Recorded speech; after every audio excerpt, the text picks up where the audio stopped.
오늘도 귀한 찬양 진심으로 감사드립니다. 노래를 잘하는 명창이 있는가 하면 귀 명창이 있다라고 그렇게 이야기를 합니다. 들을 귀가 있다라고 하는 것이죠. 오늘 찬양이 끝나고 난 이후에 박수를 치시는 모습을 보니까 여느 때와는 조금 다른 의미의 박수가 아닌가 싶습니다. 그동안 우리 찬양대가 준비하고 불렀던 찬양보다 훨씬 조금 수준 높은 칸타타를 찬양하고 또 그것을 알아듣고 또 거기에 박수로 화답하시는 여러분의 모습이 참 아름답습니다. 예.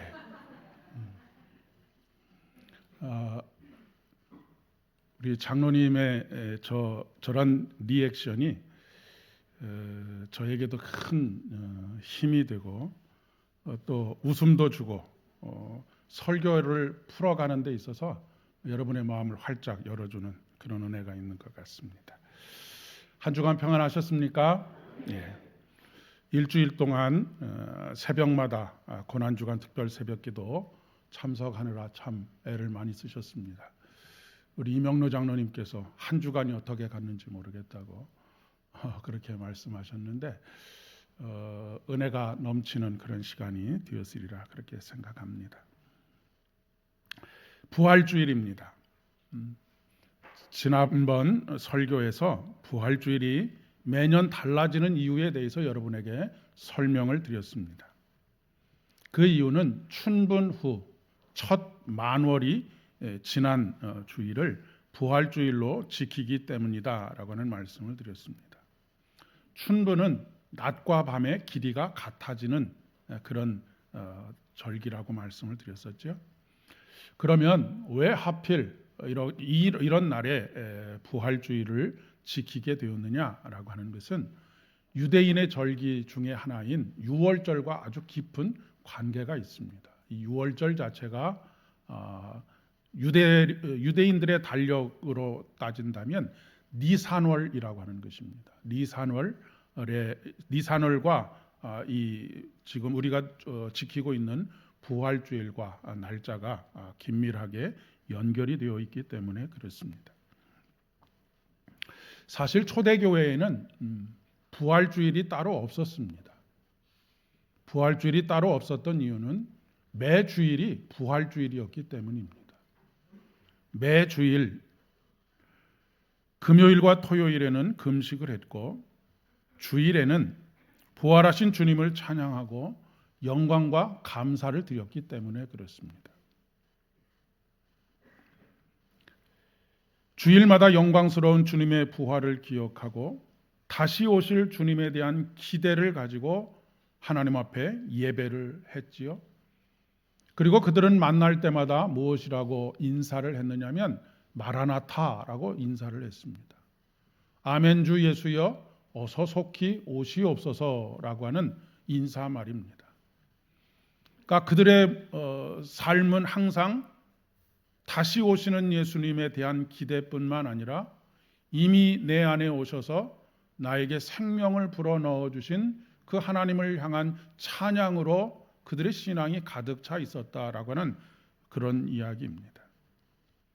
또한 초대교회와 초대교회 성도들은 부활의 증인으로서의 삶의 모든 초점이 맞춰져 있었습니다. 여러분, 가룟 유다가 예수님을 팔아 넘긴 후에 그가 죽음을 맞이하게 되고 초대교회가 가룟 유다의 자리를 대신할 사람을 뽑게 되었을 때 두 가지 기준이 있었습니다. 첫 번째 기준은 세례 요한의 때부터 예수님의 십자가와 부활의 사건을 경험하는 그 순간까지 항상 우리와 함께 다닌 사람이 첫 번째 조건이었습니다. 그리고 두 번째 조건은 바로 부활의 증인이 될 수 있는 사람, 이 사람이 새롭게 제자를 뽑는 데 있어서의 조건이었다라고 하는 것입니다. 그러니까 이 초대교회의 성격이 그대로 드러나고 있다라고 이야기할 수가 있겠죠. 초대교회는 무엇을 하기 위해서 모였느냐면 부활의 증인이 되기 위해서 모였다라고 하는 것이고, 그 부활의 증인으로서의 삶의 토대가 되는 예수 그리스도의 부활을 항상 기억하고 그것을 축하하고 그분의 승리를 나의 승리로 삼는 그런 믿음의 고백이 있는 예배를 드리는 날, 그날이 바로 주일이었고, 그렇기 때문에 매 주일은 특별히 부활 주일이 있었던 것이 아니고 매 주일이 예수님의 부활을 축하하는 그런 예배로 드리게 되었다라고 하는 그런 이야기입니다. 이런 역사가 한 300여 년 가까이 계속 되다가 기원 후 325년에 니케아 공의회라고 하는 곳에서 이 종교 회의를 통해서 지금의 부활절을 결정을 하게 되었습니다. 그래서 지금의 이 부활절은 그레이트 이스터, 그러니까 그 위대한 부활, 그러니까 매 주일이 부활이지만 이날은 특별한 부활주일로 지켰다라고 하는 그런 의미이고요. 그리고 다른 그렇게 지킨 부활주일이 아닌 다른 주일들은 스몰 이스터라고 그렇게 불렀습니다. 그러니까 다른 주일도 매 주일마다 부활주일이긴 한데 조금 작은 규모로 그날을 기억하고 기념하고 예배하는 주라고 그렇게 이름을 붙였다라고 하는 이야기입니다. 그런데 오늘날 우리는 안타깝게도 1년 중 하루를 부활주일로 지키고 있습니다. 1년 365일 중에 단 하루만 예수님의 부활을 기억하고 그 부활을 축하하며 그 부활을 함께 노래하는 주일로, 그런 날로 지키고 있다라고 하는 것입니다. 그 얘기는 반대로 이야기하면 1년 중에 364일은 다른 모습으로, 다른 생각으로, 다른 마음으로 예배를 드리고 있다라고 해도 과언이 아니겠습니다.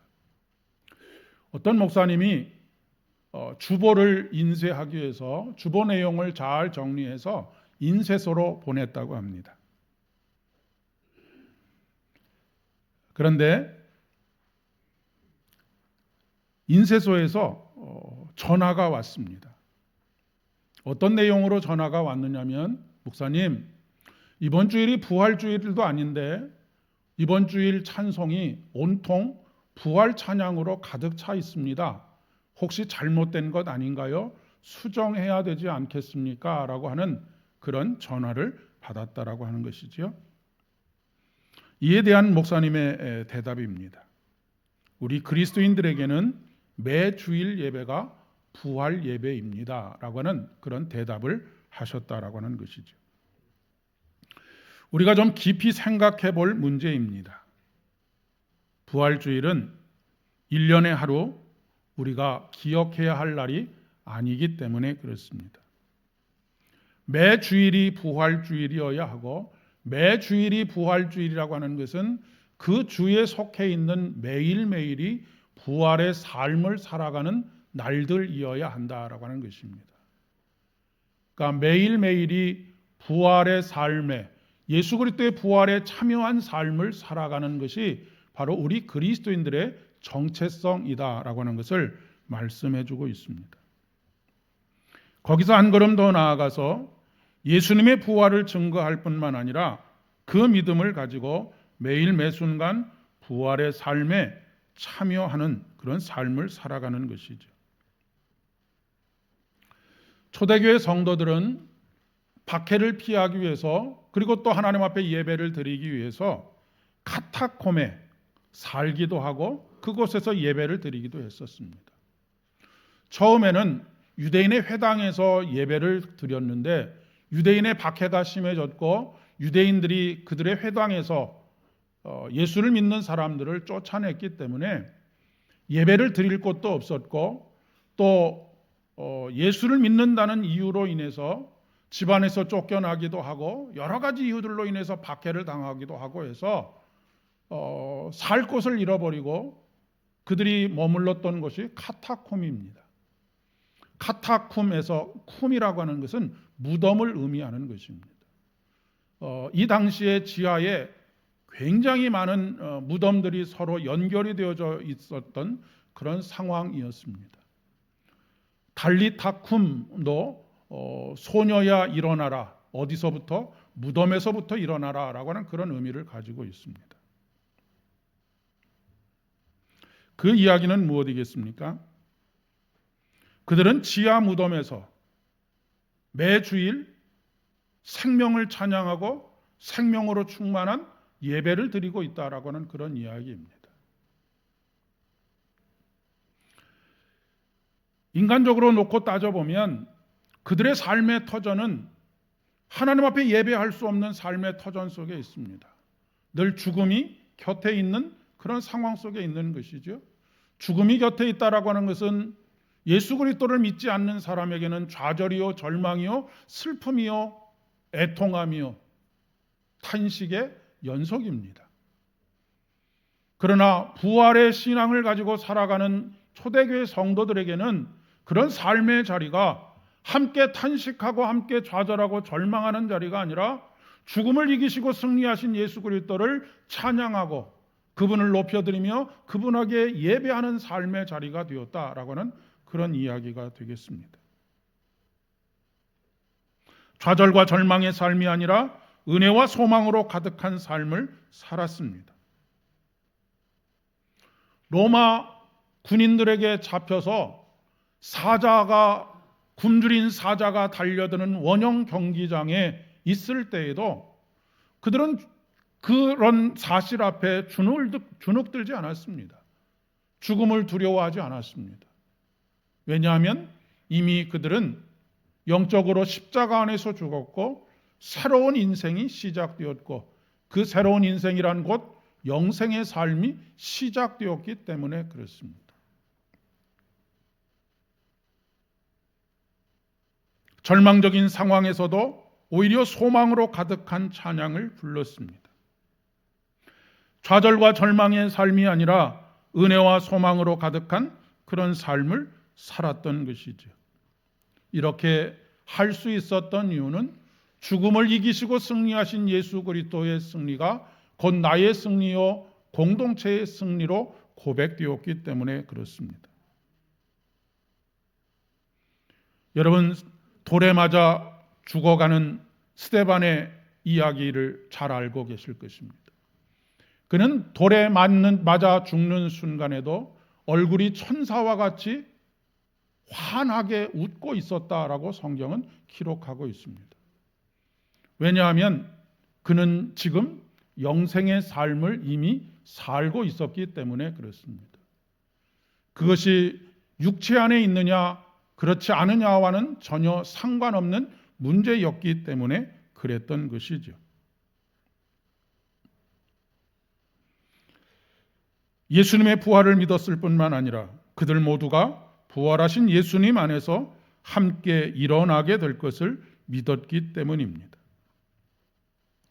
우리는 지금 예수님께서 진짜로 부활을 하셨느냐 그렇지 않느냐라고 하는 문제를 가지고 믿느냐 믿지 않느냐로 씨름하고 있지만 초대교회 성도들에게 있어서는 예수 그리스도께서 부활하셨다라고 하는 사실은 상수입니다.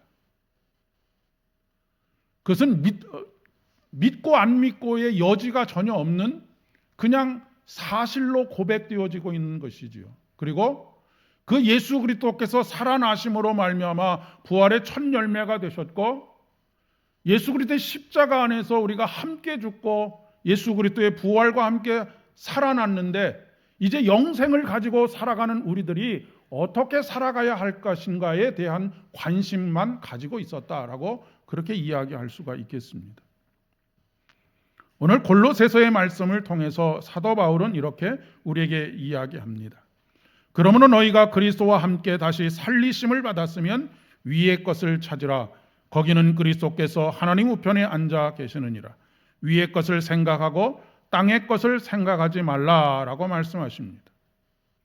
땅의 것을 생각하지 말라라고 하는 말씀은 이 땅에서 살아가는 우리의 삶이 소중하지 않다라고 하는 것이 아닙니다. 가족이 소중하지 않다는 것도 아니고 우리가 하는 일이 소중하지 않다라고 하는 것도 아닙니다. 위의 것을 생각하라라고 하는 것은 이미 예수 그리스도께서 부활하시고 우리에게 부활의 첫 열매가 되셔서 우리에게 영생을 주신 그 하나님의 은혜, 그리고 그분이 이루신 하나님의 나라, 그 나라를 이루어가기 위해서 하나님께서 펼쳐가시는 하나님의 섭리 속에서 그 모든 일들을 감당하라라고 하는 것입니다. 그러면 조금 힘들고 어렵고 좌절하고 절망스러운 그런 상황 속에서도 생명의 근원이 되시는, 우리를 다시 일으켜 세우시고 견고히 세우실 뿐만 아니라 우리로 하여금 하나님의 역사를 기대하고 꿈꾸게 하시는 그 하나님의 은혜 안에서 우리의 삶을 해석하고 우리의 삶을 끊임없이 계속해서 전진해 갈 수 있게 되겠기 때문에 그렇습니다. 부활은 사망 권세를 이기시고 승리하신 승리의 사건입니다. 문제 앞에서 좌절하거나 절망하는 것이 아니라 다시 일어나 주를 예배하는 주의 백성들이 되는 것이죠. 예레미야 선지자 시대는 이스라엘 민족에게 있어서 아주 암울한 시대였습니다. 그렇기 때문에 예레미야는 애가를 불러서 이스라엘이 당하고 있는 고통과 좌절과 절망을 함께 슬퍼하기도 했었던 것이죠. 백성들은 도살장에 끌려가는 양처럼, 소처럼 바벨론의 포로 착고에 채워지고 손발에 착고가 채워진 채로 그 먼 길을 끌려갔습니다.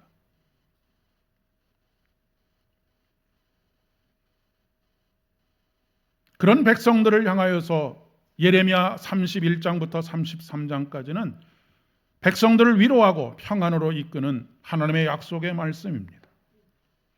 처녀 이스라엘아, 내가 다시 너를 세우리니 내가 세움을 입을 것이요 내가 다시 소고를 들고 즐거워하는 자들과 함께 춤추며 나오리라. 내가 다시 사마리아 산들에 포도나무를 심되 심은 자가 그 열매를 따기 시작하리라 라고 말씀하십니다. 모든 것이 절망적인 상황 속에서 내가 다시 너를 세우리니 내가 세움을 받을 것이고 내가 다시 소고를 들고 춤을 추며 또한 내가 사마리아에 심은 포도나무 그 나무의 열매를 내가 따먹게 될 것이다 라고 말씀하고 계십니다. 그것은 다시 회복될 것을 전제로 하는 말씀입니다. 이어지는 말씀입니다. 에브라임 산 위에 파수꾼이 외치는 날이 있을 것이라. 이르기를 너희는 일어나라. 우리가 시온에 올라가서 우리 하나님 여호와께 나아가자 하리라. 사랑하는 여러분, 이 말씀을 듣고 믿은 사람들은 시온에 올라 다시 포도나무를 심기 시작했습니다. 왜냐하면 하나님께서 심은 그 포도나무의 열매를 따먹을 수 있도록, 심은 자가 따먹을 수 있도록 해주시겠다고 약속하셨기 때문에 그렇습니다. 그 약속은 아직 이루어지지 않았습니다. 하지만 말씀을 듣는 그 순간부터 그들은 다시 포도나무를 심기 시작했다라고 하는 것이 중요한 것입니다. 우리는 약속의 사람들입니다. 하나님께서는 우리에게 성경 말씀을 통해서 수많은 약속들을 하셨습니다. 그리고 그 말씀을 묵상하는 가운데 우리 각자에게 하나님께서 특별히 약속하시는 약속의 말씀들, 나의 말씀들이 있습니다.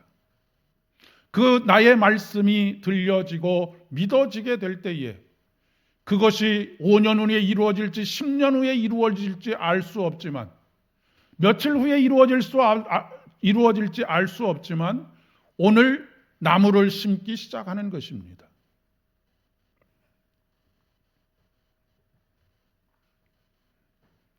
예수를 믿고 천당을 간다는 말이 있습니다. 예수를 믿는 이유가 천당을 가기 위해서라고 하는 의미가 아닐까 싶습니다. 우리의 육체가 죽은 이후에 천국에 들어가는 것을 말하는 것이죠. 그러나 여러분, 부활신앙은 그런 것을 이야기하는 것이 아닙니다.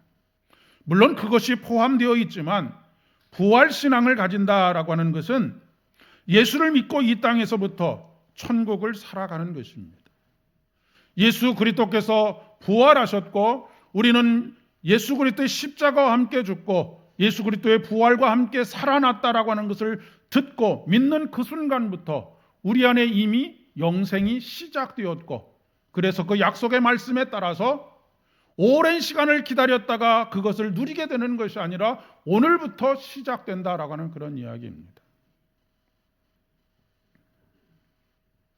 예배를 마치고 축도를 할 때에 예수님의 은혜와 아버지 하나님의 사랑과 성령의 위로와 교통하심이 언제부터 언제까지 있기를 기원하게 됩니까?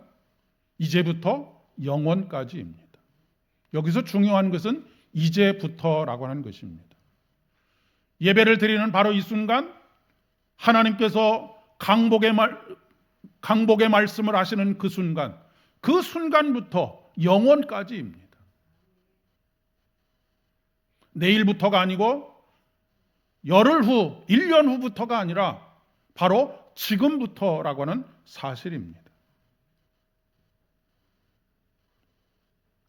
삶의 터전으로 나가는 지금부터입니다. 그러니 우리의 매일매일은 부활주일이 되어야 하는 것이지요. 그런데 우리는 여전히 죽어서 가는 천국만을 이야기합니다. 그리고는 어떤 사람은 이 땅에서의 삶은 부질이 없는 그런 삶이라고 이야기하기도 하지요.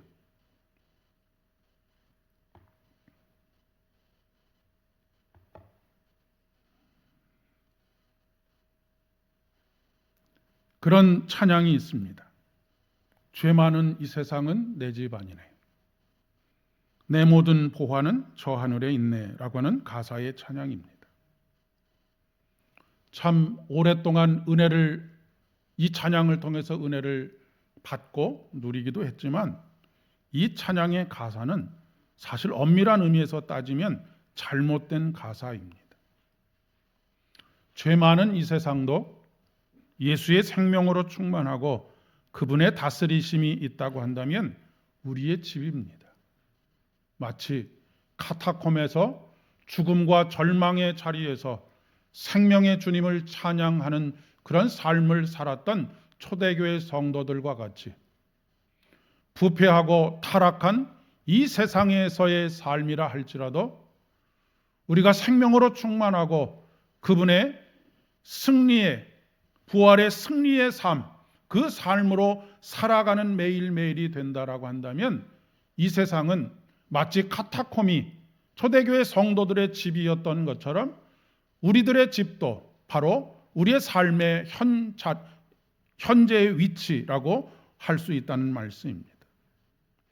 여기서 우리 주님이 주시는 위로와 평안과 기쁨과 감사를 고백하고 누리며 살아가는 것이죠. 사랑하는 여러분, 부활은 먼 미래의 것이 아닙니다. 우리가 죽은 이후에나 경험하게 되는 것이 부활의 삶, 영생의 삶이 아니라고 하는 말씀입니다. 오늘 여기의 삶입니다. 나사로가 죽었을 때 사흘 만에 찾아오신 예수님을 맞이한 마르다에게 예수님께서 이렇게 말씀하십니다. 나사로가 다시 살아날 것이다 라고 말씀하십니다. 그러자 마르다가 이 예수님의 말씀을 듣고 이렇게 대답을 하지요. 마지막 부활 때는 다시 살아날 줄을 내가 아나이다 라고 이야기합니다. 무슨 말입니까? 지금은 어쩔 수 없고 나중에 예수님께서 다시 재림하실 때에 그때에 살아날 것을 내가 믿습니다 라고 하는 그런 고백입니다.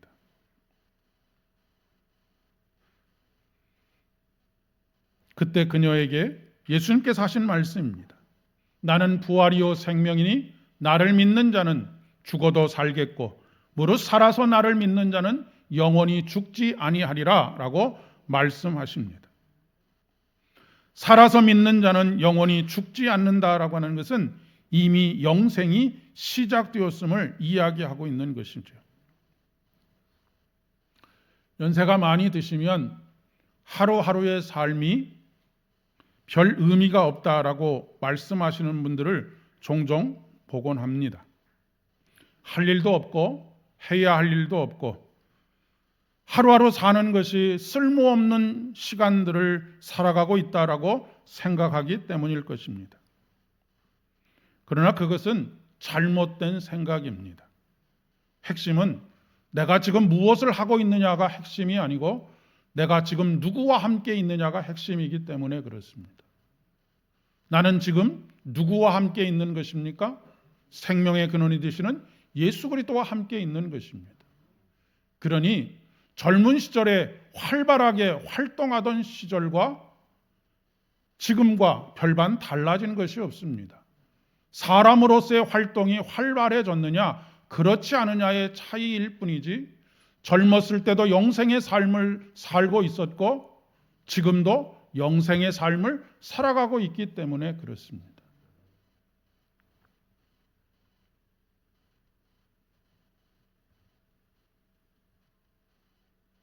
부활에 참여하지 못하는 사람이 되면 우리 인생은 덧없는 인생이 됩니다.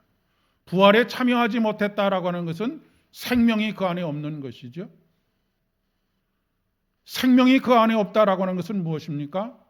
처음 사람 아담과 하와를 창조하셨을 때 흙으로 사람을 만드셨습니다. 그리고 그 안에 생명이 없으면 그 인생은 공허한 인생이 되고 맙니다. 왜 그렇습니까? 흙에서 와서 흙으로 돌아가는 먼지와 같은 인생으로 끝나기 때문입니다. 그러나 하나님께서 그 코에 생기를 불어넣으셨을 때 그는 생명이 되었습니다. 영생의 존재가 되었다라고 하는 그런 말씀입니다. 그러자 삶의 의미가 돋아나게 되었습니다. 다시 세움을 얻게 되었고 다시 세움을 얻으신 그분께서 우리에게 아름다운 열매들을 맺어갈 수 있도록 부활의 열매들을 맺어갈 수 있도록 하시기 때문에 그렇습니다. 예레미야 선지자를 통해서 이스라엘 백성들에게 말씀하셨던 하나님께서 오늘 우리에게도 말씀하십니다. 너희는 일어나라 우리가 시온에 올라가서 우리 하나님 여호와 앞으로 나아가자라고 우리에게 촉구하십니다. 사랑하는 여러분, 매일매일 여러분의 삶의 자리에서 일어나서 시온에 계신 여호와의 은혜 앞으로 나아가시는 복된 인생이 되기를 축복합니다. 그렇게 할 때 하나님께서 약속하십니다. 내가 다시 너를 세우리니 내가 세움을 입을 것이요 내가 다시 소고를 들고 즐거워하는 자들과 함께 춤추며 나오리라 약속하십니다. 오늘 부활주일 여러분의 인생에 매일매일이 부활주일이 되어지기를 소망합니다. 그리고 하나님께서 다시 여러분을 세워주시겠다고 약속하십니다. 그렇게 세우셔서 다시 소고를 들고 즐거워하는 자들과 함께 춤추게 하시겠다고 말씀하십니다. 우리를 춤추게 하는 것은 바로 우리 안에 기쁨의 근원이 되시는 예수 그리스도께서 계실 때 우리가 춤출 수 있습니다. 기쁨으로 춤출 수 있게 되는 것이죠. 여러분의 인생이 넘어졌다가 매일매일 다시 예수 그리스도께서 일으켜 세우시는 그런 귀한 인생이 되기를 소망합니다. 그리고 여러분의 삶이 매일매일 승리하신 예수 그리스도의 승리로 내 안에 생명으로 가득하여 춤추며 노래하며 하나님을 예배하는 귀하고 복된 인생이 되기를 진심으로 축복합니다. 기도하겠습니다.